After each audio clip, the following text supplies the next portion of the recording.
Hello दोस्तों, स्वागत है आप सभी का मेरी एक और नई वीडियो में। तो दोस्तों, आज के दिन की शुरुआत हो गई थी मेरी नाश्ते में सेवई बनाने से। मैंने सेवई बनाई। सेवई को पहले घी में अच्छे से फ्राई कर लिया था। उसके बाद मैंने इसमें दूध डाला। दूध डालने के बाद मैंने इसको अच्छे से पका लिया था। जब दूध मिक्स हो गया अच्छे से, इसमें सेवई भी घुल गई थी, तो दूध पकने लग गया। देखिए, दूध पकने के बाद मैंने इसमें थोड़े बहुत ड्राई फ्रूट्स डाले, काजू, बादाम, किशमिश और गोले का बुरादा, तो वो डाल दिया मैंने इसमें। देखो, अब इसके बाद थोड़ी देर में इसको पकाऊंगी जिससे कि ड्राई फ्रूट थोड़े से सॉफ्ट हो जाएं। अब देखिए, मेरी खीर अच्छे से बन रही है।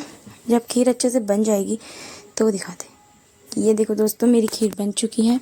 इसमें मैंने थोड़ी सी इलायची डाली क्योंकि इलायची से टेस्ट थोड़ा अच्छा आ जाता है। खीर बनके अब लगभग तैयार हो चुकी है।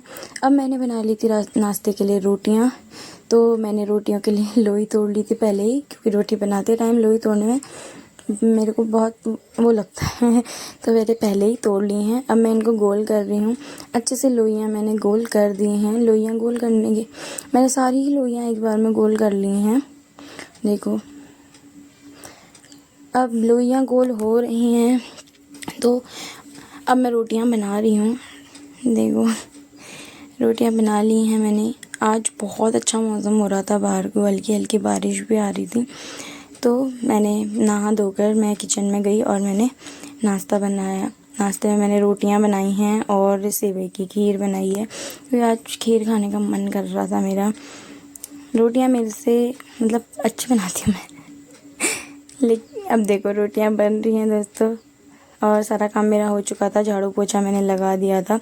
झाड़ू पोछा लगाने के बाद ये मेरी रोटियां बनना शुरू हो गई और ये मेरी खीर। और देखो, मौसम बहुत ही ज़्यादा सुंदर हो रहा था। अभी हल्की हल्की धूप भी दिख रही थी सामने पहाड़ों पर, और बादल देखो कितने घने बादल, काले बादल लगे हुए हैं। बहुत ही सुंदर मौसम हो रहा था।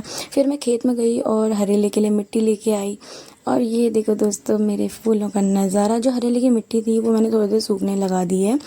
अब जब वो सूख जाएगी तो उसको हम उसमें हरेला बोएंगे। ये हरेले का ये है दोस्तों मेरा हरेले का जो भी इसमें बोते हैं वो सारी चीज़ें। और मैंने एक उसमें मिट्टी भर ली थी टोकरी में और उसमें हरेला डाल रही थी। ऐसे ही 5 लेयर बनाई थी मैंने, क्योंकि 5 ही लेयर बनाते हैं।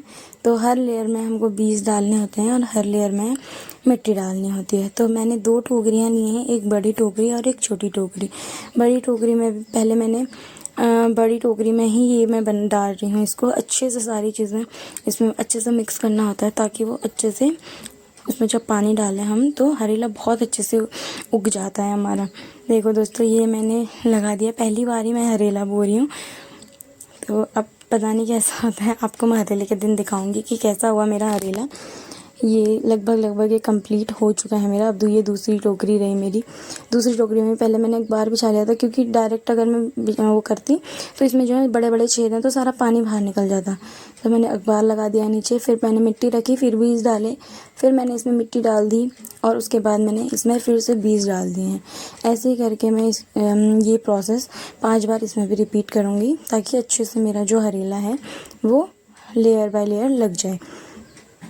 तो अब हरेले में थोड़े दिन रह गए हैं, तो आज हरेला बोने का दिन है। तो मैंने बो दिया। मिट्टी जो उधर रखी हुई है वो मैंने सुखाई थी मिट्टी, क्योंकि हरेले की मिट्टी जो है वो हल्की से सुखा के ही उसको वो करते हैं, क्योंकि गीली मिट्टी में अगर हम लगाते हैं तो बीज नहीं उगते हैं। इस बार अब मैंने सारे बीज डाल दिए जो बचे हुए थे, क्योंकि लास्ट लेयरिंग थी दूसरी टोकरी की। मैंने 2 टोकरियों में जो है हरेला बोया था, क्योंकि हरेला ज़्यादा लगता है, इसलिए मैंने अब देखो सारा मैंने इसमें ये बो दिया है अच्छे से।